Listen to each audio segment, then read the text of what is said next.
Atomic habits. Transform your life. One small habit at a time. Hey, have you ever tried to build a new habit or break a bad one only to feel like you're spinning your wheels? You're not alone. Most people think change happens in one big leap, but James Clear's Atomic Habits proves otherwise. It's all about tiny, consistent actions, the kind so small they almost feel too easy. But over time, they create massive results. Today, I'm breaking down the key lessons from this incredible book and showing you how to actually apply them to your life. So, let's dive in. Transform your life, one small habit at a time. Let's start with a story. Back in 2003, the British cycling team was a disaster. They hadn't won a Tour de France in 100 years. Then they hired a coach named Dave Brailsford, who focused on something called the aggregation of marginal gains. That's just a fancy way of saying he made lots of tiny improvements, like tweaking the bike seats, improving the cyclist's sleep habits, and even choosing the best massage gel. These small changes seemed insignificant, but together they completely transformed the team. Within 5 years, they dominated the 2008 Olympics, and after that, they started winning Tour de France titles like clockwork. So what is the lesson? Big transformations don't happen overnight.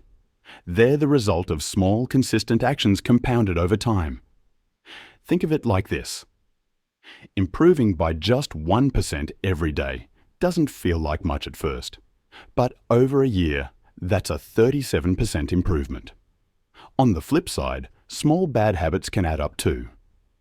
Neglecting your health or finances may not show immediate consequences, but give it enough time and it can spiral out of control. Tiny actions matter. Identity over goals. Why most people fail. This part really blew my mind. Clear explains that most people set goals like, I want to lose weight, or I want to save money, but those goals don't stick because they're focused on the outcome, not the process. Instead, he suggests focusing on your identity, on who you want to become. Here's an example. Instead of saying, I want to lose weight, shift to, I'm the kind of person who prioritizes health. Or, if you want to be a writer, don't say, I want to write a book. Start with, I'm a writer. Why does this matter? Because when you shift your identity, the actions follow. If you see yourself as a healthy person, you'll naturally make healthier choices. If you believe you're a writer, you'll start writing consistently, even if it's just one sentence a day. The key is to act like the person you want to become. Every action you take is like casting a vote for that identity. The more you cast votes, the more solid your new identity becomes. How habits work. The habit loop. The habit loop consists of 4 essential parts. First, there's the cue, which acts as the trigger that prompts you to take action. Next is the craving, the motivation or desire that drives you to act. It's what creates the urge to do something. Then comes the response, which is the actual habit or behavior you carry out. Finally, there's thereward, the satisfaction or benefit you gain, which strengthens the habit and makes you more likely to repeat it in the future. Let me give you an example. Say your phone buzzes with a notification. That's the cue. You feel curious about who texted you. That's the craving. So, you pick up your phone and check the message, the response. The satisfaction of knowing what's going on. That's the reward. Over time, this loop gets ingrained in your brain, which is why it's so hard to stop checking your phone. Once you understand this loop, you can start hacking it, either to build good habits or break bad ones. The 4 laws of behavior change. To build a habit effectively, start by making it obvious. This means designing your environment so the cues for the habit are impossible to ignore, like keeping a water bottle on your desk if you want to drink more water. Next, focus on making it attractive by linking the habit to something you enjoy. For instance, Save your favorite podcast episodes for when you're exercising. Then, make it easy by starting small.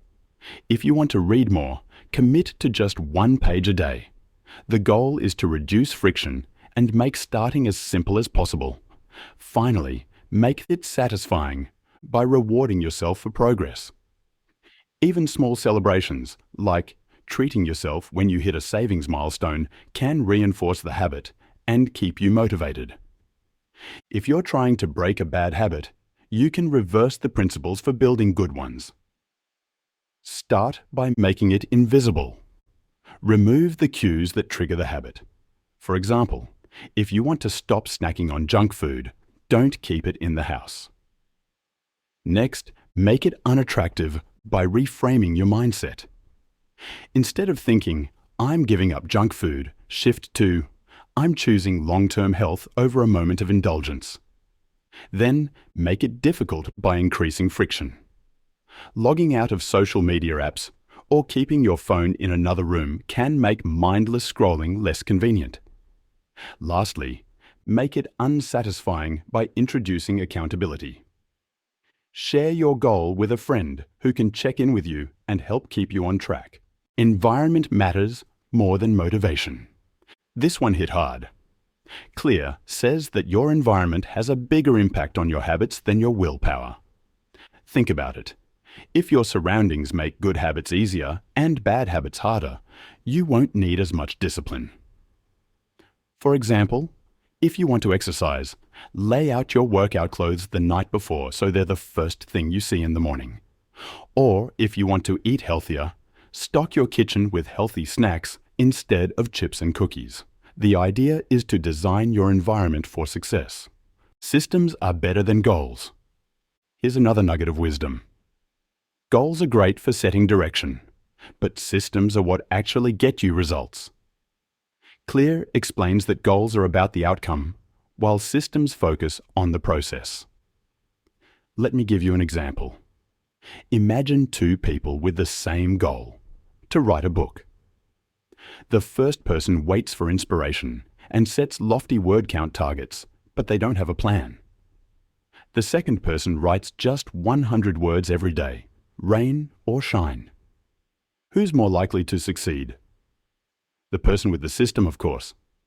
The takeaway? Focus on building systems and the results will follow. The compound effect. One of the most inspiring ideas in the book is how habits compound over time. Imagine rolling a snowball downhill.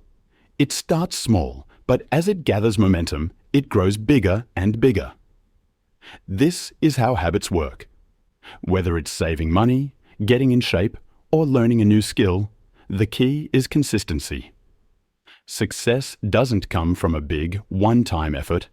It's the result of showing up every day and making tiny improvements. Final thoughts. Atomic Habits isn't just a book about habits, it's a book about transformation. The big takeaway. You don't need to overhaul your life overnight. Just focus on small, consistent improvements and let them add up. So, here's my challenge to you. Pick one habit you want to build or break and start today.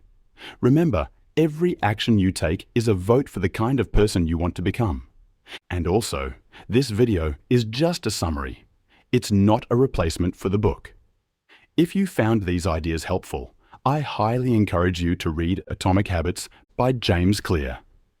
The book dives deeper into these concepts and offers even more practical tips to transform your life.